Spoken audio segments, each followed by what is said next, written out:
Hello and नमस्कार my dear friends. बेटा आज हम पढ़ने वाले हैं अबाउट द ह्यूमन ब्रेन। ठीक है, जो कि बहुत बहुत ज्यादा इंटरेस्टिंग टॉपिक है एंड बहुत इम्पोर्टेंट भी है। ठीक है, हम जो रूटीन जो सारी एक्टिविटीज कर रहे हैं वो किससे होती है? ब्रेन की वजह से होती है। ठीक है, कहीं पे भी अगर ब्रेन में थोड़ा सा भी डैमेज हो गया देन आप अपनी रूटीन एक्टिविटीज कर भी नहीं सकते। ठीक है, so it is very very important and a delicate structure. ठीक है, सो ब्रेन को प्रोटेक्शन की भी उतनी ही आवश्यकता रहती है। ठीक है, जिसकी वजह से जो ब्रेन है वो स्कल में प्रोटेक्टेड है। आपको मालूम है बेटा स्कल क्या है और क्या है कि कई सारे बच्चे जो है वो स्कल और ब्रेन में डिफरेंशिएट नहीं कर सकते। ठीक है, सो आपको मालूम होना चाहिए बेटा कि जो स्कल है वो बोनी पार्ट है जिससे आप अपने बाहर से अपनी हैंड से टच कर सकते हो। ठीक है, जो बोनी पोर्शन है हमारा, ठीक है, अगर आप टच करते हो अपने हेड रीजन को फिर वहां पे आपको जो फील होगा that is skull, not a brain. ठीक है, और स्कल के अंदर ब्रेन जो है वो प्रोटेक्टेड रहता है क्योंकि जो ब्रेन है वो बहुत ही डेलिकेट स्ट्रक्चर है और जो स्कल है जिसके लिए दूसरा टर्म भी है दैट इज क्रेनियम। ठीक है, क्रेनियम अगर कहीं पे लिखा मिल जाए आपको फिर कोई दिक्कत की बात नहीं है। Cranium is the another term used for the skull. ठीक है, सो स्कल और क्रेनियम दोनों एक ही है और वो बोनी पार्ट है यानी कि बोन से बना है। ओके बेटा, और जो स्कल है उसके अंदर हमारा जो मास्टर जो है ब्रेन वो वहां पे प्रोटेक्टेड है। ठीक है, और आज हमें ब्रेन के जो पार्ट्स है उसके बारे में पढ़ना है और आपको अभी 10th में स्पाइनल कॉर्ड के बारे में ज्यादा कुछ पढ़ना नहीं है। ठीक है, वो अभी आपको हायर स्टैंडर्ड्स में आएगा जब आप बायोलॉजी रखते हो। ठीक है, with 11th and 12th standard. लेकिन अभी थोड़ा सा ही स्पाइनल कॉर्ड के बारे में पढ़ना है जो कि हम इसी लेक्चर में कवर कर देंगे। क्लियर है बेटा इतना? Okay, so let's start with this topic that is human brain. Okay, अभी हम बहुत ही एक्साइटेड है ये जानने के लिए कि हमारा जो ब्रेन है उसमें क्या क्या पार्ट्स है, कौन से पार्ट्स है, हम हमारे जो सारे फंक्शंस है वो कौन से ब्रेन के पार्ट से परफॉर्म करते हैं। ठीक है, यानी कि अभी देख लो कई सारे जो बच्चे हैं वो उसकी मेमोरी पावर बहुत ज्यादा है, बहुत ज्यादा अच्छी है, वो फटाक से सारी चीजें याद कर लेते हैं। सो उसके लिए ब्रेन का कोई रीजन, पर्टिकुलर रीजन रिस्पॉन्सिबल है। अभी कई सारे जो बच्चे हैं जिसको मैथमेटिक्स अच्छा लगता है, जिसमें याद बहुत कम करना है लेकिन पजल टाइप यानी कि प्रॉब्लम सॉल्विंग जो स्किल है वो कई सारे बच्चों में ज्यादा है, फिर उसका ब्रेन का कोई दूसरा पार्ट ज्यादा वर्क कर रहा है। ठीक है, कई सारे जो बच्चे हैं जिसे आर्ट में बहुत इंटरेस्ट है। आप देख लो कई सारे बच्चे ऐसे स्केच बना लेते हैं कि जैसे आप ही हो। ठीक है, आप उसके सामने बैठे हो फिर आपका स्केच बना देते हैं एज इट इज। सो उसका ब्रेन का कोई डिफरेंट रीजन उसके लिए रिस्पॉन्सिबल है। कई सारे बच्चे हैं जिसकी वोकेब्युलरी बहुत अच्छी है, जो बोलने में माहिर है। ठीक है, वो कैसे भी करके अपनी बात आपसे मनवा ही लेते हैं। ठीक है, सो अगर टीचर ने क्लास में ज्यादा होमवर्क दे दिया फिर वो ऐसे कैसे भी करके वो टीचर को मना ही लेंगे कि नहीं मैडम हमें कम होमवर्क चाहिए, ऐसा कुछ। ठीक है, सो कई सारे जो बच्चे हैं वो बोलने में माहिर रहते हैं। सो ऐसे ही किसी के पास सिंगिंग की टैलेंट है। ठीक है, सो वो जो सारे ये जो डिफरेंट स्किल्स है हमारी वो हमारे ब्रेन के डिफरेंट पार्ट से कंट्रोल होती है। ठीक है, एंड नॉट ओनली स्किल, हमारा जो मूड रहता है, हमारा जो नेचर रहता है वो भी ब्रेन के रीजन ही कंट्रोल करते हैं। ठीक है, आप देख लो कई सारे जो बच्चे हैं वो बहुत इमोशनल रहते हैं। ठीक है, कि छोटी सी बात पे रोने लगते हैं, ऐसे भी कई बच्चे हैं। ठीक है, और कई सारे जो बच्चे हैं आप देख लो कितना भी डांटो कुछ फर्क ही नहीं पड़ता। ठीक है, सो उसका भी ब्रेन का किसी दूसरे पार्ट से ऐसा उसका नेचर जो है वो कंट्रोल होता है। ठीक है, कई सारे बच्चों को आप खड़ा कर दो, सिर्फ 2 बातें बोलते हो फिर रोने लगते हैं, और कई सारे बच्चे को कितना भी बोल दो कुछ असर ही नहीं होता।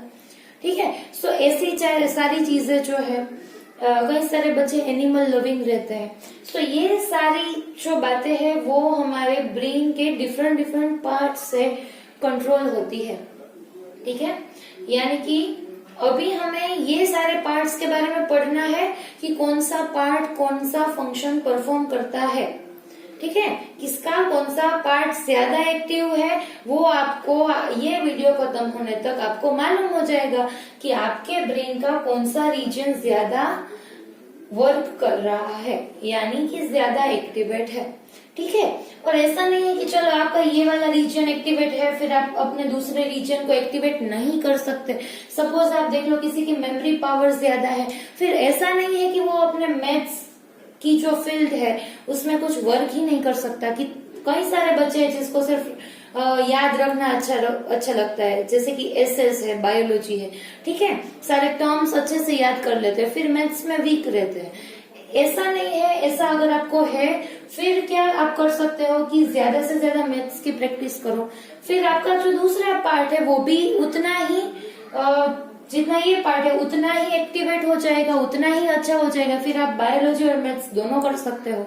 और किसी बच्चों को ऐसी दिक्कत है कि कुछ याद नहीं रहता, बायोलॉजी के टर्म्स नहीं याद रहते, फिर उसको भी उसके लिए भी कोई दिक्कत की बात नहीं है। आप बायोलॉजी में ज्यादा फोकस कीजिए, फिर आपको धीरे धीरे वो भी आपको आ जाएगा।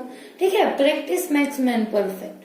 ठीक है, ये बात साथ में लेके चलनी है। ठीक है, फिर अभी यहाँ पे हम फोकस करते हैं कि ब्रेन के डिफरेंट पार्ट्स कौन से हैं बेटा। ठीक है, आप यहाँ पे देख लो कि जो ब्रेन है उसमें मेनली 3 पार्ट्स रहते हैं। ठीक है, कितने? 3 पार्ट्स। जो सबसे ऊपर वाला जो ये रीजन रहता है, जो कि मैंने ब्लू कलर से दिखाया है, ये सारी जो मैंने लाइनें ड्रॉ की है। ठीक है, यहाँ पे मैंने लेबल किया है फोर ब्रेन। ठीक है, सो ब्रेन का इतना जो पार्ट है, ठीक है, उससे क्या बोलते हैं? ब्रेन, फोर ब्रेन, यानी कि अपर पार्ट। कई सारे बच्चों को ये प्रॉब्लम रहती है, कई सारे बच्चे ऐसे कंफ्यूज हो जाते हैं कि आगे वाला रीजन फोर ब्रेन है, फिर मिड ब्रेन, फिर हिंड ब्रेन। ऐसा नहीं है। ठीक है, अपर जो रीजन है that is forebrain, then comes midbrain, and last में जो नीचे वाला जो पार्ट है दैट इज हिंड ब्रेन और हाइंड ब्रेन। ओके, आप कुछ भी बोल सकते हो। ठीक है, सो ये फोर ब्रेन यानी कि upper part, then comes midbrain यानी कि जो सेंट्रल वन है जो that is midbrain, and उसके बाद आता है हमारा हिंड ब्रेन यानी कि जो लोअर पार्ट है वो। और हिंड ब्रेन में से स्पाइनल कॉर्ड अराइज होती है। ठीक है, हिंड ब्रेन का जो लास्ट पोर्शन है वहां से स्पाइनल कॉर्ड निकलती है। ठीक है, फिर स्पाइनल कॉर्ड आके फिर वर्टिब्रल कॉलम में एंटर हो जाती है। ठीक है, इतना क्लियर हो गया बेटा। अभी यहाँ पे आप देख लो कि सबसे बाहर वाली जो लेयर है दैट इज स्कल, जो कि मैंने अभी आपको बताया। स्कल जो है, जो कि बोनी पार्ट है और ब्रेन को प्रोटेक्शन प्रोवाइड करता है। ओके बेटा, देन ब्रेन में स्कल के बाद जो रीजन आता है दैट इज मेनिंजेस। अभी मेनिंजेस क्या है, वन बाय वन हम शांति से जो सारे टर्म्स है वो क्लियर कर देते हैं। कुछ टफ टॉपिक नहीं है अगर आप अच्छे से पढ़ रहे हो तो।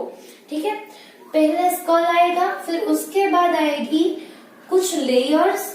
ठीक है, स्कल की जो लेयर है उसके नीचे भी ब्रेन की अपनी कुछ लेयर्स प्रेजेंट रहती है, जिसे हम बोलते हैं, ये जो ब्रेन की लेयर्स रहती है उसे हम बोलते हैं meninges. Meninges is the scientific term used to describe the layer of brain. ठीक है, उसके लिए टर्म दिया है। ओके, स्कल तो प्रोटेक्शन प्रोवाइड करेगा ही ब्रेन को, लेकिन उसके अलावा ब्रेन जो कि बहुत इंपॉर्टेंट है, सो उसे ज्यादा प्रोटेक्शन हम प्रोवाइड करते हैं। ठीक है, इसी वजह से क्रेनियम के नीचे यानी कि स्कल की लेयर के नीचे दूसरी भी लेयर्स प्रेजेंट रहती है, ब्रेन की खुद की लेयर्स, जिसे हम बोलते हैं मेनिंजेस। ठीक है, ब्रेन की अपनी लेयर रहेगी, उसे हम बोलते हैं मेनिंजेस, जो कि प्रोटेक्शन प्रोवाइड करेगा। अभी मेनिंजेस कितने रहते हैं बेटा? 3 रहते हैं, ठीक है। पहले स्कल, उसके बाद 3 लेयर्स ऑफ ब्रेन यानी कि मेनिंजेस। ओके, अब इसके नाम क्या है बेटा मेनिंजेस के? One is dura mater, second is pia mater and arachnoid. अगर आप सीक्वेंस में बोलते हो then dura mater, arachnoid and pia mater. लेकिन घबराओ मत, ये अभी आपको याद रखने नहीं है, ठीक है। 10th स्टैंडर्ड में मेनिंजेस के जो नाम है वो आपको अभी याद नहीं रखने हैं। सिर्फ इतना याद रखो कि स्कल के नीचे 3 लेयर्स प्रेजेंट रहते हैं जिसे मेनिंजेस बोलते हैं, ठीक है, जिसमें है dura mater, arachnoid and pia mater. Clear बेटा इतना? स्कल के नीचे आएगा मेनिंजेस। ओके ओके बेटा, सो क्विकली हम जो सारे ब्रेन के पार्ट्स है उसके बारे में पढ़ लेते हैं, जो कि बहुत ही इजी एंड इंटरेस्टिंग है। ओके, ये फोर ब्रेन जो है वो भी 3 पार्ट से बना हुआ रहता है, ठीक है। फर्दर डिवीजन आएगा ब्रेन की अगर हम बात करें, सो उसमें 3 पार्ट है, fore brain, mid brain and hind brain. अभी फोर ब्रेन में हमें थोड़ा डीप में जाना है। सो ये जो फोर ब्रेन है उसके पार्ट्स के बारे में अगर हम बात करते हैं, उसमें भी 3 पार्ट्स प्रेजेंट है। ये ब्लू कलर्ड जो लॉन्ग पोर्शन है दैट इज सेरिब्रम, उसके बाद आता है थैलेमस जो यहाँ पे प्रेजेंट रहता है, एंड हाइपोथैलेमस। यहाँ तक का पोर्शन फोर ब्रेन है, ठीक है। सो फोर ब्रेन में सबसे जो बड़ा वाला पार्ट है दैट इज सेरिब्रम, जो कि यहाँ पे ब्लू कलर पोर्शन में दिखाया है, वो सेरिब्रम है। उसके बाद आता है थैलेमस जो कि यहाँ कहीं पे प्रेजेंट रहेगा, ठीक है। सेरिब्रम के नीचे क्या प्रेजेंट रहता है? यहाँ कहीं पे थैलेमस प्रेजेंट होगा, और उसके नीचे प्रेजेंट होगा यहाँ हाइपोथैलेमस। यानी कि सेरिब्रम, थैलेमस एंड हाइपोथैलेमस मिलके फोर ब्रेन बना देते हैं। कितना इजी है, सिर्फ टर्म्स ही याद रखने हैं, सेरिब्रम, थैलेमस, हाइपोथैलेमस, ठीक है। हाइपो यानी नीचे, थैलेमस जो है उसके नीचे जो प्रेजेंट रहता है दैट इज हाइपोथैलेमस, और ये जो दोनों पार्ट्स है, स्ट्रक्चर है, उसके ऊपर ये ब्लू कलर पोर्शन है दैट इज सेरिब्रम, ठीक है। कितना इजी हो गया, अभी आपको देख के ही मालूम हो रहा है। अगर कोई आपसे पूछे कि largest part of the brain, so आपको देख के ही मालूम हो गया कि बड़ा सा पार्ट कौन सा है ब्रेन का, ये ब्लू कलर पोर्शन। क्लियर है? सो आंसर क्या रहेगा? Cerebrum. Cerebrum is the largest part of our brain. Clear है बेटा? अभी कोई आपसे ये पूछे कि एमसीक्यू है, चलो कि what is the largest part of the, which of the following is the largest portion of the brain? Option है forebrain, then midbrain, C is hindbrain and D is brain stem, ठीक है। So answer क्या आएगा? Forebrain, क्योंकि forebrain में cerebrum है और वो लार्ज एरिया कवर करता है ब्रेन का, ठीक है। So cerebrum is the largest part of our brain. Okay, अभी कहाँ पे आ जाते हैं हम? मिड ब्रेन में आ जाते हैं। सो यहाँ पे फोर ब्रेन खत्म होता है, फिर उसके बाद जो थोड़ा सा पोर्शन यहाँ पे आएगा उसे बोलते हैं मिड ब्रेन, ठीक है। इतना जो यहाँ पे फोर ब्रेन चलो खत्म हो गया, फिर यहाँ से थोड़ा सा जो पोर्शन, यहाँ तक का जो पोर्शन आएगा,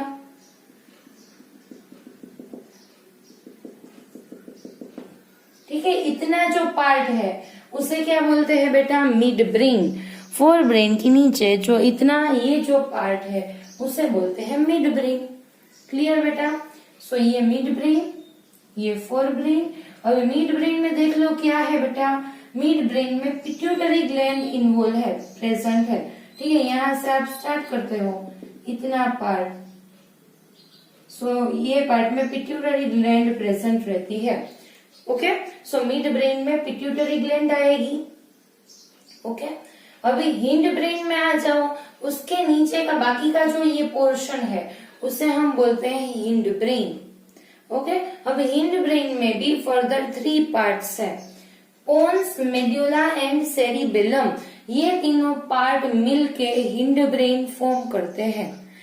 ओके, अभी हिंड ब्रेन में पोन्स कहाँ पे प्रेजेंट है, ये वाला जो पार्ट है उसे पोन्स बोलते हैं।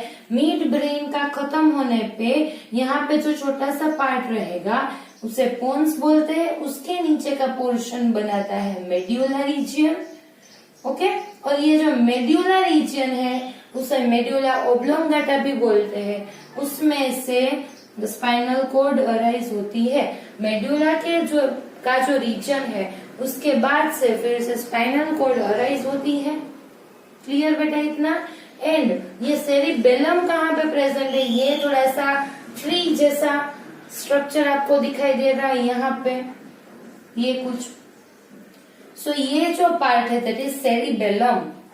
याद रखना बेटा, हिंड ब्रेन में सेरिबेलम है एंड फोर ब्रेन में सेरिब्रम है। क्लियर बेटा इतना? फोर ब्रेन में सेरिब्रम एंड हिंड ब्रेन में cerebellum. Okay, so hindbrain में ये 3 पार्ट्स रहेंगे, pons, medulla and cerebellum. Clear बेटा? एक बार हम क्विक रिवाइज कर लेते हैं ब्रेन के स्ट्रक्चर को। सबसे बाहर की साइड क्या होगा, स्कल रहेगा जो कि बोनी पार्ट है, जिसे हम क्रेनियम भी बोलते हैं।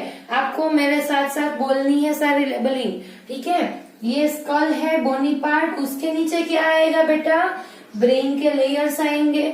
ब्रेन के खुद के भी लेयर्स है जिसके नाम भी मैंने आपको बताया था कि ड्यूरामेटर, एराकिनोइड, वायामेटर, ठीक है? सो ये लेयर्स क्या बनाती है, मेनिंजिस, उसे बोलते हैं मेनिंजिस। यानी कि स्कल के नीचे प्रोटेक्शन के लिए मेनिंजिस प्रेजेंट रहेगा। अभी उसके बाद जैसे ही हम ब्रेन में एंटर होते हैं, यहाँ से जो अपर पार्ट रहेगा उसे बोलते हैं forebrain, then comes midbrain and उसके बाद आएगा hindbrain and hindbrain में से अराइज होगी स्पाइनल कॉर्ड। क्लियर बेटा इतना? अभी फोर ब्रेन में भी फर्दर डिवीजन देख लेते हैं। फर्दर डिवीजन है सेरिब्रम, थैलेमस एंड हाइपोथैलेमस। सबसे ऊपर रहेगा cerebrum, then comes thalamus and उसके नीचे प्रेजेंट होगा हाइपोथैलेमस। वो थैलेमस के नीचे है इसीलिए उसको हाइपोथैलेमस बोलते हैं, दूसरा कुछ नहीं है। उसके बाद आएगा मिड ब्रेन का पार्ट। अब मिड ब्रेन का ये जो इतना पार्ट है उसे मिड ब्रेन बोलते हैं। और उसमें क्या प्रेजेंट है, मिड ब्रेन में पिट्यूटरी ग्लैंड प्रेजेंट रहती है। मिड ब्रेन में फर्दर डिवीजन है टेक्टम एंड टेगमेंटम, लेकिन वो अभी आपको 10th स्टैंडर्ड में नहीं करना है। ओके बेटा, सो इतना ही याद रखो कि मिड ब्रेन में पिट्यूटरी ग्लैंड प्रेजेंट रहती है और कुछ नहीं, ठीक है? सो ये है पिट्यूटरी ग्लैंड। अभी हिंड ब्रेन में क्या है बेटा, हिंड ब्रेन में again 3 parts, pons, medulla and cerebellum. Pons कहाँ पे रहेगा बेटा, हाइपोथैलेमस के नीचे, ठीक है? यहाँ पे सॉरी पिट्यूटरी ग्लैंड के नीचे। यहाँ पे पिट्यूटरी ग्लैंड प्रेजेंट थी मिड ब्रेन में। अभी उसके नीचे हिंड ब्रेन में pons, then comes medulla and medulla जो की है आगे जाके स्पाइनल कॉर्ड बना देती है, यानी कि मेड्यूला यहाँ पे खत्म हो जाती है, फिर उसमें से स्पाइनल कॉर्ड अराइज होती है। क्लियर बेटा इतना? और सेरिबेलम यहाँ पे प्रेजेंट है। इतना इजी है, सिर्फ टर्म्स याद रखने हैं। क्लियर बेटा? सो बहुत बढ़िया ब्रेन का डायग्राम बन गया है यहाँ पे, ये आपको ड्रॉ करनी है, ठीक है? सो और एक बात मैं आपको बता दूं कि यहाँ पे एक जो लेबल है वो छूट गया है, दैट इज कॉर्पस कैलोसम। यहाँ पे अभी कॉर्पस कैलोसम क्या है वो मैं अभी आपको थोड़ी ही देर में मालूम हो जाएगा। क्लियर बेटा इतना? अभी ये चार्ट में देख लो बेटा, मैंने यहाँ पे चार्ट बना के रखा है। ओके, सो ह्यूमन ब्रेन में 3 parts, fore brain, mid brain, hind brain. Forebrain is the largest part and it consists of the 3 portions, 3 parts that are cerebrum, hypothalamus and thalamus. Okay? अब midbrain जो कि central part है and hindbrain जिसमें 3 parts रहते हैं, cerebellum, medulla and pons. Clear बेटा इतना? सो ये चार्ट एक बार आप अपनी बुक में बना लो जिससे आपको अच्छे से क्लियर हो। अभी 1 by 1 हम सारे पार्ट्स के बारे में पढ़ेंगे। पहले हम डिस्कस करते हैं फोर ब्रेन के बारे में। सो यहाँ पे देख लो मैंने लिख के रखा है फोर ब्रेन, ठीक है। अभी फोर ब्रेन में तीन part, cerebrum, thalamus, hypothalamus. Cerebrum में क्या प्रेजेंट रहता है बेटा? पहले हम सेरिब्रम देख लेते हैं, फिर थैलेमस एंड फिर हाइपोथैलेमस। क्लियर बेटा? सो सेरिब्रम में आप देख लो वो जो ब्लू कलर्ड लाइन वाला जो पोर्शन था उसके बारे में मैं अभी बात कर रही हूँ। आपको डायग्राम दिमाग में रख के ही पढ़ना है तभी अच्छे से पढ़ पाओगे। क्लियर बेटा इतना? सेरिब्रम में सेरिब्रल कॉर्टेक्स रीजन प्रेजेंट रहता है। अभी आप देख लो कि आपने पढ़ा है कि किडनी के बारे में, जिसकी लेक्चर में मैंने आपको बताया था कि जो बाहर वाला जो पोर्शन रहता है दैट इज कॉर्टेक्स, एंड जो पिरामिड वाला जो पोर्शन रहता है उसे बोलते हैं मेड्यूला। यानी कि जो सेंट्रल पार्ट है उसे मेड्यूला बोलते हैं और बाहर वाला जो रीजन है उसे कॉर्टेक्स बोलते हैं। सो ऐसे ही ब्रेन में भी इस तरीके से प्रेजेंट रहता है। जो सेरिब्रम में जो मेन जो पार्ट रहता है बाहर की साइड का उसे बोलते हैं कॉर्टेक्स, और दूसरे रीजन सब कॉर्टिकल रीजन्स भी प्रेजेंट रहते हैं। लेकिन जो सेरिब्रम में मेन पार्ट रहता है जो ब्लू कलर्ड लाइन वाला सेरिब्रम में भी फर्दर, उसे बोलते हैं सेरिब्रल कॉर्टेक्स। कंफ्यूज नहीं होना है, बहुत इजी है। इस तरीके से मैंने डायग्राम बनाया था जिसमें यहाँ पे मेनिंजिस बनाई थी, फिर यहाँ पे आगे की साइड ये इस तरीके से ब्लू कलर पोर्शन बनाया था, फिर यहाँ पे कॉर्पस कैलोसम था, फिर यहाँ पे थैलेमस, हाइपोथैलेमस, फिर यहाँ से मिड ब्रेन इस तरीके से आगे की साइड पास हो रहा था, ठीक है। यहाँ पे सेरिबेलम था। सो ये जो मैंने यहाँ पे जो पार्ट बनाया था दैट इज सेरिब्रम, अभी उसमें भी उसका बाहर का और जो मेन पोर्शन है उसे सेरिब्रल कॉर्टेक्स बोलते हैं, ठीक है।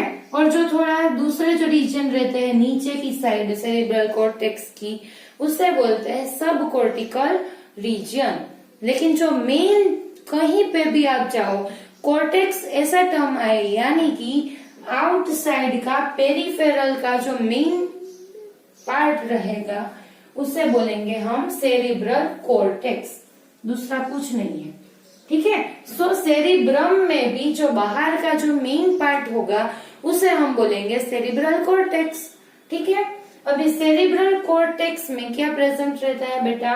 To cerebral hemispheres.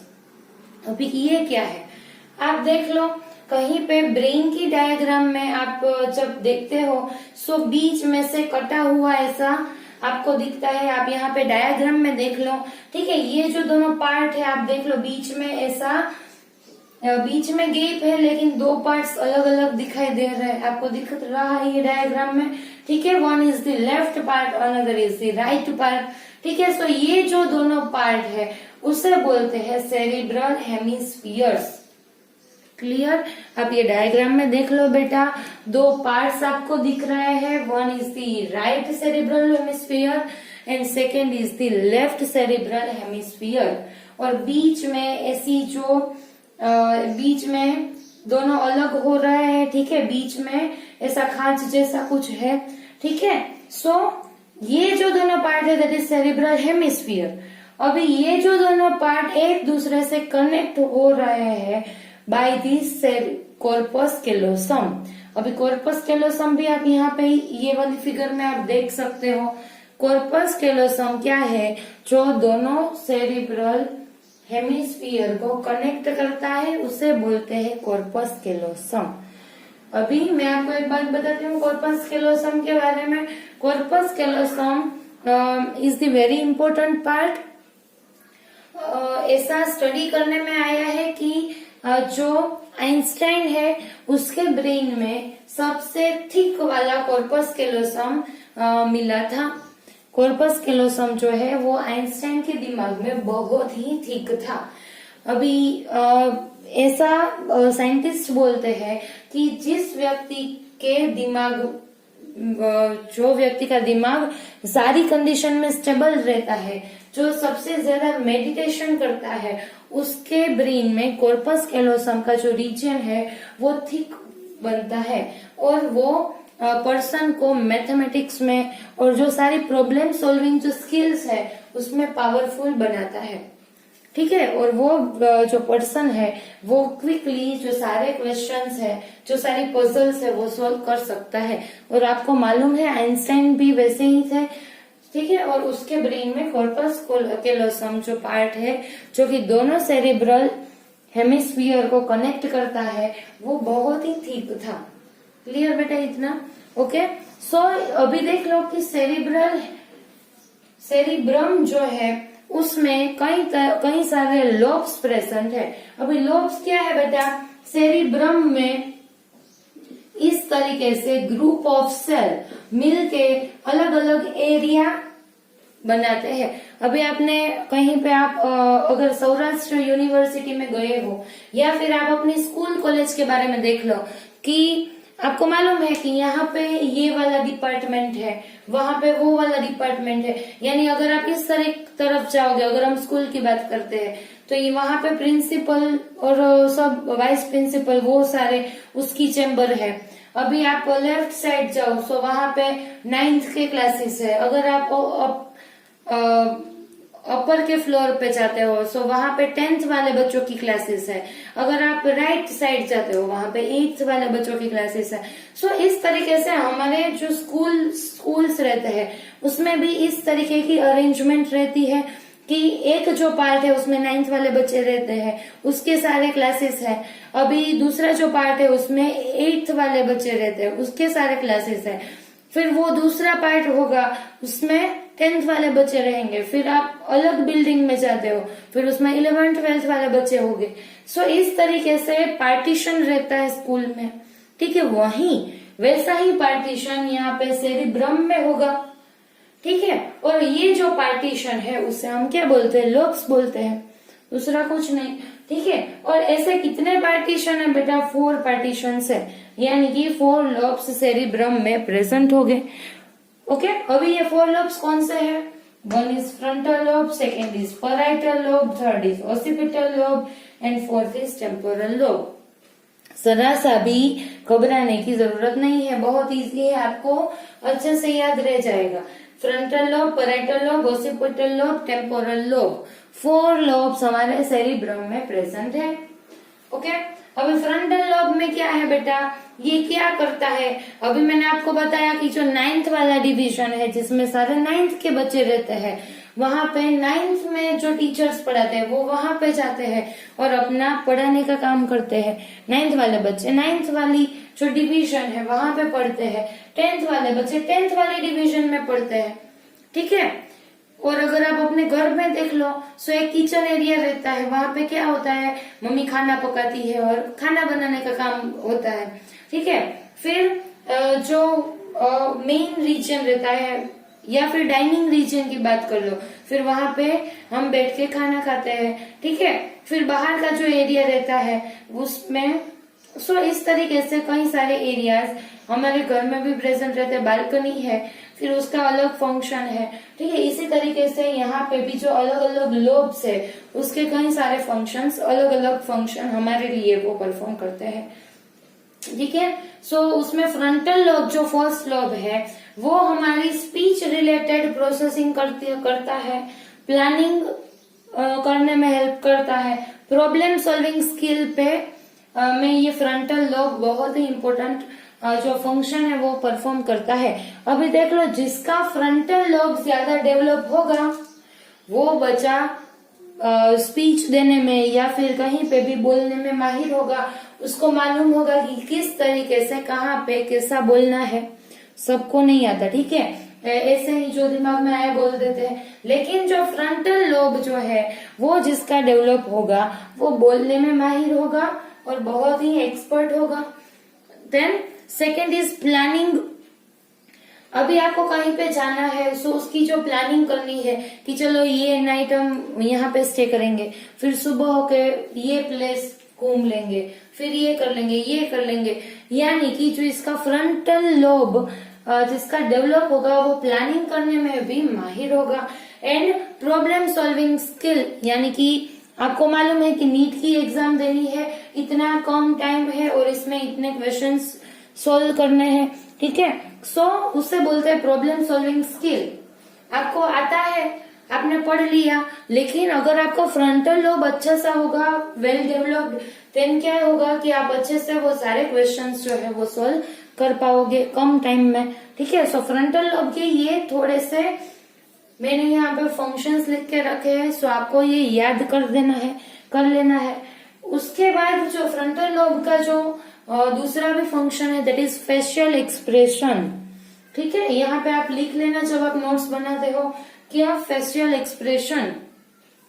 अभी ये क्या है बेटा कि आपके जो फेस के जो हाव भाव रहते हैं, जो एक्सप्रेशंस रहते हैं, वो कौन कंट्रोल करता है बेटा? Frontal lobe. अभी अच्छा सा किसी ने आपको बहुत अच्छी सी बात बोली जिससे आपको बहुत ही अच्छा सा फील हुआ, जैसे ही आपको अच्छा फील होगा क्या होगा, आपके फेस के एक्सप्रेशन थोड़े से चेंज हो जाएंगे। ठीक है। अगर आपको बुरा लगा फिर चेंज हो जाएंगे। ठीक है। सो ये जो सारे फेशियल एक्सप्रेशंस है वो फ्रंटल लोब क्या करता है? कंट्रोल करता है। ठीक है। अभी second lobe that is parietal lobe. कितना इंटरेस्टिंग है बेटा। पैराइटल लोब यानी वो क्या करता है? Perception of stimuli and orientation. ठीक है। अभी ये क्या है कि पैराइटल लोब जो है वो स्टिम्युली यानी कि एनवायरमेंटल चेंज कौन सी डायरेक्शन में से हुआ वो आपको गाइड करता है। अभी आप यहाँ पे खड़े हो, ठीक है, आपको आवाज आई, किसी ने आपको पुकारा, अभी वो किस डायरेक्शन से आई, लेफ्ट साइड से आई या राइट साइड से आई। सो वो जो ओरिएंटेशन के बारे में बताता है, कौन बताता है बेटा? पैराइटल लोब बताता है। फिर उसके अलावा उसके जो दूसरे फंक्शंस है वो टेम्परेचर कितना है वो आपको गाइड करता है। देन टच यानी कि अगर आपको किसी ने टच किया सो उसके बारे में भी पैराइटल लोब आपको गाइड करता है। ठीक है। सो पैराइटल लोब के ये सारे फंक्शंस आपको याद रखने हैं। Then occipital lobe. ओसिपिटल जो लोब है वो विजुअल रिलेटेड प्रोसेसिंग करता है, यानी कि कहीं से मैसेज आया, आपकी आईज ने देखा कि आगे किसी को हेल्प की जरूरत है। ठीक है। सो आपने देखा और वहां से आई में से मैसेज पास हुआ आपने ब्रेन में। ब्रेन के कौन से एरिया में वो मैसेज जाएगा? ओसिपिटल लोब में जाएगा, क्योंकि विजुअल रिलेटेड है। अभी ओसिपिटल लोब में मैसेज गया, ओसिपिटल लोब प्रोसेसिंग करेगा कि उसको जाके हेल्प करो। ठीक है। सो फिर आप जाके उसको हेल्प करोगे। सो विजुअल रिलेटेड जो कोई भी मैसेज आता है उसकी प्रोसेसिंग ओसिपिटल लोब करता है। अभी temporal lobe hearing related aspect से उसके ऊपर प्रोसेसिंग का फंक्शन परफॉर्म करता है, यानी कि आपने कहीं पे से अपने बारे में अच्छा सुना। ठीक है। फिर आपको आपका ये जो मैसेज है वो आपके ईयर्स के थ्रू ब्रेन के टेम्पोरल एरिया में जाके वहां पे पहुंचेगा और वहां पे प्रोसेसिंग होगी कि नहीं, ये लोग तो आपके बारे में अच्छा बोल रहे हैं, हमें तो मजा आ गया। ठीक है। फिर ऐसा मैसेज आगे पास होगा। सो उसकी प्रोसेसिंग किसने की? टेम्पोरल लोब ने की। बहुत इजी है बेटा, अगर आप आसानी से ये पढ़ लो। ऐसा नहीं सोचना है बेटा कि ये तो बहुत टफ है, ये हमें नहीं याद रहेगा। ठीक है। क्यों नहीं याद रहेगा? वो सबको रहता है, आपको भी हो जाएगा। बहुत इजी है। एक बार इसके जो ये जो टर्म्स है वो लिख के इसकी प्रैक्टिस कर लो, क्योंकि इसके जो स्पेलिंग्स है वो थोड़े से डिफिकल्ट है। ठीक है। सो एक बार सेरिब्रम कवर कर लेते हैं। सेरिब्रम में मेन जो रीजन है दैट इज सेरिब्रल कॉर्टेक्स, और उसमें भी दो पार्ट्स प्रेजेंट रहते हैं, cerebral hemisphere, left and right cerebral hemispheres. Then वो दोनों सेरिब्रल हेमिस्फीयर्स किससे कनेक्ट रहता है? कॉर्पस कैलोसम से। अभी सेरिब्रम में 4 लोब्स प्रेजेंट है, frontal, parietal, occipital and temporal. Frontal lobe जो कि स्पीच, प्लानिंग, प्रॉब्लम सॉल्विंग का फंक्शन परफॉर्म करता है, उसके अलावा फेशियल एक्सप्रेशंस भी कंट्रोल करता है। पैराइटल लोब जो कि perception of stimuli and orientation के अलावा टच एंड टेम्परेचर के रिलेटेड जो सिग्नल्स है उसके बारे में भी प्रोसेसिंग करता है। ओसिपिटल लोब जो कि विजुअल रिलेटेड जो भी मैसेजेस आएंगे उसके प्रोसेसिंग करता है। एंड टेम्पोरल लोब जो कि हियरिंग के रिलेटेड जो सारे मैसेजेस है उसकी प्रोसेसिंग करता है। अभी उसके नीचे का जो पार्ट था दैट इज थैलेमस। अभी हाइपोथैलेमस जो है वो थैलेमस के नीचे की साइड प्रेजेंट रहता है। It is the part of nervous system and endocrine system.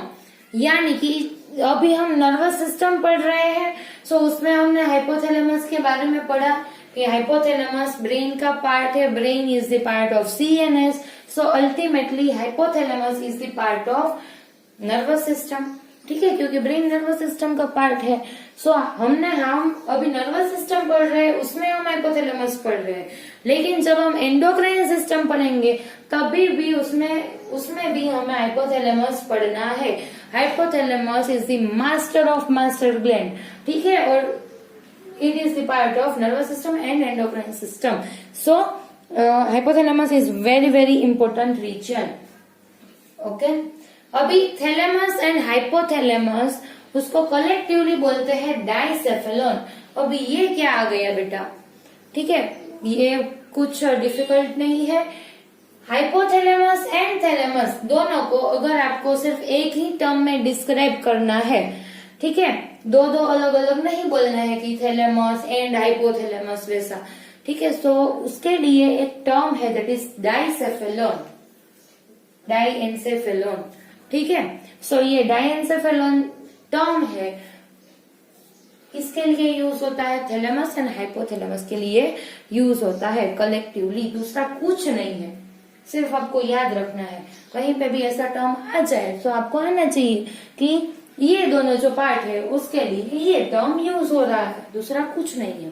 ठीक है बेटा, सो फोर ब्रेन हमने यहाँ पे कवर कर लिया पूरा। अभी इसकी अच्छी सी नोट्स बना लो। अभी यहाँ पे देखो बेटा कि जो मिड ब्रेन है उसमें दो पार्टीशन है, that is tectum and tegmentum. ठीक है, टेक्टम एंड टेगमेंटम, लेकिन उसके बारे में डिटेल में आपको नहीं पढ़ना है क्योंकि 10th स्टैंडर्ड में इतना ही आता है।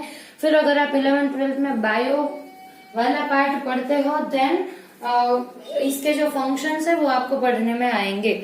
लेकिन टेक्टम एंड टेगमेंटम वो मिड ब्रेन के पार्ट है, इतना आपको मालूम होना चाहिए। और जो मेन जो चीज है दैट इज पिट्यूटरी ग्लैंड, जो कि मिड ब्रेन में प्रेजेंट रहती है। पिट्यूटरी ग्लैंड मिड ब्रेन में प्रेजेंट होगी। सो ये इतनी ही चीज है मिड ब्रेन के बारे में आपको मालूम होनी चाहिए। ठीक है बेटा, अभी आता है हिंड ब्रेन। हिंड ब्रेन में 3 पार्ट्स है, सेरिबेलम, पोन्स वेरोली एंड मेड्यूला ऑब्लोंगाटा। ठीक है, अभी सेरिबेलम क्या करता है बेटा? हमारी बॉडी की जो पोस्चर एंड जो मूवमेंट है वो सेरिबेलम कंट्रोल करता है और इसे इक्विलिब्रियम में रखता है। अभी ये क्या बात है, मैं आपको एग्जाम्पल के साथ एक्सप्लेन करती हूँ। आपने देखा होगा कि जो ड्रंकन मैन है जिसने अल्कोहल लिया है, ठीक है, जो अल्कोहलिक पर्सन है, उसको आप बोलो कि आप स्ट्रेट लाइन में चलो। ठीक है, अगर किसी ने ड्रंक किया है और अगर आप उससे बोलते हो कि आप स्ट्रेट लाइन में चल के दिखाओ, देन वो जो पर्सन है वो स्ट्रेट लाइन में नहीं चल पाएगा। क्यों? क्योंकि अल्कोहल कंज्यूम करने की वजह से उसके ब्रेन का सेरिबेलम का यानी कि ये जो पार्ट है वो डैमेज हो जाता है। ठीक है, अल्कोहल की जो इफेक्ट है वो सेरिबेलम के पार्ट पे आती है। ठीक है बेटा, सो तब क्या होगा कि सेरिबेलम अफेक्टेड होने की वजह से ड्यू टू अल्कोहल ये जो पर्सन है वो स्ट्रेट लाइन पे नहीं चल सकता। ठीक है, सो आपको ये बात याद रखनी है, कहीं पे भी क्वेश्चन आ जाए कि ड्रंकन मैन में कौन सा एरिया अफेक्टेड होता है, ब्रेन का सेरिबेलम। ठीक है, और अगर आपका सेरिबेलम बहुत बढ़िया है, ठीक ठाक है, ठीक है, देन आप अच्छे से स्ट्रेट लाइन में चल सकते हो। देन उसके अलावा जो बॉडी पोस्चर है आपका, यानी कि आप किस तरीके से चलते हो, किस तरीके से बैठते हो, सो ये सारी जो आपकी बॉडी लैंग्वेजेस है वो सेरिबेलम कंट्रोल करता है। आप देख लो कि सारे जो पर्सन है सबकी जो चलने की जो स्टाइल है, बैठने की जो स्टाइल है वो सबकी डिफरेंट रहती है। ठीक है, सो क्यों? क्योंकि सबका सेरिबेलम जो है उसे अलग तरीके से कंट्रोल करता है। यानी कोई दूर से आ रहा हो, उसकी जो चलने की जो स्टाइल है उसके ऊपर से आप उसको पहचान सकते हो कि ये यही बंदा है, ठीक है। So body posture and movement जो है वो सेरिबेलम कंट्रोल करता है। कई सारे बच्चों को क्लास में कैसे बैठा जाए वो नहीं मालूम होता, ऐसे लेथार्जिकली बैठते हैं, ठीक है। सो ऐसे बच्चों का सेरिबेलम थोड़ा सा समझ रहे हो आप, ठीक है। एंड जो कई सारे बच्चे हैं वो बहुत ही स्ट्रेट तरीके से ऐसे बैठे हैं, बहुत बढ़िया तरीके से, फिर उनका सेरिबेलम बहुत अच्छा है, ठीक है। सो ये सेरिबेलम की बात हो गई। अभी पोन्स की बात करते हैं। पोन्स जो है वो छोटा सा रीजन है, स्मॉलर रीजन, ठीक है। और वो क्या कंट्रोल करता है बेटा, आपकी जो रेस्पिरेशन की जो फ्रीक्वेंसी है वो पोन्स कंट्रोल करता है। मेन चीजें जो है वो मैं आपको यहाँ पे बता रही हूँ। ऐसा नहीं है कि सिर्फ एक ही फंक्शन है, ठीक है, ऐसा नहीं है। ये सारे पार्ट्स बहुत सारे फंक्शंस परफॉर्म करते हैं, लेकिन जो मेन जो है, ठीक है, और जो आप एग्जाम में लिख सकते हो वो मैं आपको अभी यहाँ पे बता रही हूँ। पोन्स रीजन जो है ब्रेन का वो रेस्पिरेशन की फ्रीक्वेंसी, उसकी जो रेट है उसको कंट्रोल करता है। आप देख लो कि सब में ऐसे बोलते हैं हम कि 70 जो फ्रीक्वेंसी की रेट है वो सारे पर्सन में डिफरेंट रहती है। कुछ पर्सन जो है वो फास्टर रेट से रेस्पायर करते हैं और कई सारे जो है वो उसकी रेस्पिरेशन की रेट थोड़ी सी स्लो रहती है, ठीक है। सो सारे पर्सन टू पर्सन ये जो फ्रीक्वेंसी है वो चेंज होती है और उसे कंट्रोल करता है हमारा पोन्स रीजन। अभी आएगा मेड्यूला रीजन। मेड्यूला क्या करता है बेटा, जो सारे इनवॉलेंट्री फंक्शंस है यानी कि हार्ट बीट को कंट्रोल करना, ठीक है, स्टमक की जो उसका जो फंक्शन है उसे कंट्रोल करना। सो मेनली जो सारे इनवॉलेंट्री एक्शंस है वो मेड्यूला रीजन कंट्रोल करता है। और एक बात मैं आपको बता दूं कि फोर ब्रेन जो है हमारा सेरिब्रम वाला, थैलेमस और हाइपोथैलेमस वाला, वो जनरली जो वॉलेंट्री एक्शंस है उसको कंट्रोल करता है। ज्यादातर वॉलेंट्री एक्शंस फोर ब्रेन के थ्रू कंट्रोल होते हैं। एंड जो mid brain and hind brain जो है वो दोनों मिलके ज्यादातर इनवॉलेंट्री फंक्शंस को कंट्रोल करते हैं। ये दोनों मिड ब्रेन एंड हमारा हिंड ब्रेन दोनों मिलके जो इनवॉलेंट्री एक्शंस रहते हैं उसको कंट्रोल करते हैं ज्यादातर, ठीक है। ज्यादातर जो इनवॉलेंट्री एक्शंस है उसको ये दोनों ब्रेन के जो पार्ट है वो कंट्रोल करते हैं। अभी one more thing is left, that is CSF. CSF is the cerebral spinal fluid, cerebro spinal fluid. अभी ये क्या है बेटा, cerebro spinal fluid, it is very important for the protection of brain, ठीक है। ये जो एंड स्पाइनल कॉर्ड, ब्रेन में हमने देखा कि स्कल जो बोनी पार्ट है वो प्रेजेंट है, उसके नीचे मेनिंजेस की लेयर प्रेजेंट है और उसके नीचे हमारा ब्रेन आएगा, ठीक है। लेकिन जो गैप रहता है स्कल की लेयर और जो मेनिंजेस की जो लेयर्स है उसके बीच में थोड़ा सा गैप प्रेजेंट होगा बेटा, ठीक है, वहां पे गैप होगा। सो वो गैप जो है उसमें सेरिब्रोस्पाइनल फ्लूइड प्रेजेंट रहता है, ठीक है। एंड स्पाइनल कॉर्ड में भी वर्टिब्रल कॉलम की जो लेयर है वहां पे थोड़ा सा गैप जनरेट होगा जिसमें पी सेरिब्रोस्पाइनल फ्लूइड प्रेजेंट होगा। अभी ऐसा फ्लूइड क्यों प्रेजेंट है आप खुद ही सोच सकते हो लॉजिकली, ठीक है, कि ऐसा फ्लूइड प्रेजेंट होने की वजह से जो आउटसाइड एनवायरमेंट में से अगर कोई किसी ने इंजरी, अगर कहीं पे ब्रेन में इंजरी हुई, ठीक है, कहीं पे चोट लग गई, फिर क्या होगा कि ये फ्लूइड प्रेजेंट होने की वजह से वो जो इंजरी है वो डायरेक्ट हमारे ब्रेन तक नहीं पहुंच सकती, ठीक है, नहीं पहुंच पाएगी, ठीक है। सो प्रोटेक्शन के जो फंक्शंस है वो सारे फंक्शंस CSF फ्लूइड जो है वो परफॉर्म करता है, यानी कि ब्रेन को और स्पाइनल कॉर्ड को दोनों को इंजरी से प्रोटेक्ट करता है। कितना बढ़िया है, ठीक है। सो बेटा हम यहीं पे अपना लेक्चर जो है वो आज हम खत्म करते हैं। हमने फोर ब्रेन के बारे में पढ़ा, मिड ब्रेन के बारे में, हिंड ब्रेन के बारे में पढ़ा, फिर हमने डायग्राम भी देखा, आपको सारी चीजें आनी चाहिए, डायग्राम ड्रॉ करना भी आना चाहिए, सारे के जो पार्ट्स है उसके फंक्शंस भी आने चाहिए। ठीक है, अभी आप एक बार जाके टेक्स्ट बुक में से पढ़ लो, ठीक है, ऐसी नोट्स बना लो, फिर आपके सारे कंसेप्ट क्लियर और आप बहुत बढ़िया तरीके से एग्जाम में लिख के आ जाओगे, वो मेरी गारंटी है। ठीक है, सो अच्छे से ये लेक्चर आपने पढ़ी। फिर भी कहीं पे भी अगर आपको डाउट है, किसी के बारे में आपको ज्यादा जानना है, ठीक है, अगर आपको ऐसा है कि नहीं मैडम मुझे इसके बारे में भी अभी कुछ ज्यादा बताओ, ठीक है, फिर मैं आपको बताऊंगी। फिलहाल इतने ही आप नोट्स बना लो। डाउट है तो आपको पूछना ही है, ठीक है, डाउट्स मुझे बहुत पसंद है। अगर आपको कहीं पे डाउट्स जनरेट होते हैं आप मुझे पूछ लो, ठीक है। एंड अगर आपको ये वीडियो अच्छा लगा देन क्या करना है, लाइक शेयर एंड सब्सक्राइब, वो आपको नहीं भूलना है, ठीक है। And thank you so much बच्चों for watching this video, thank you so much.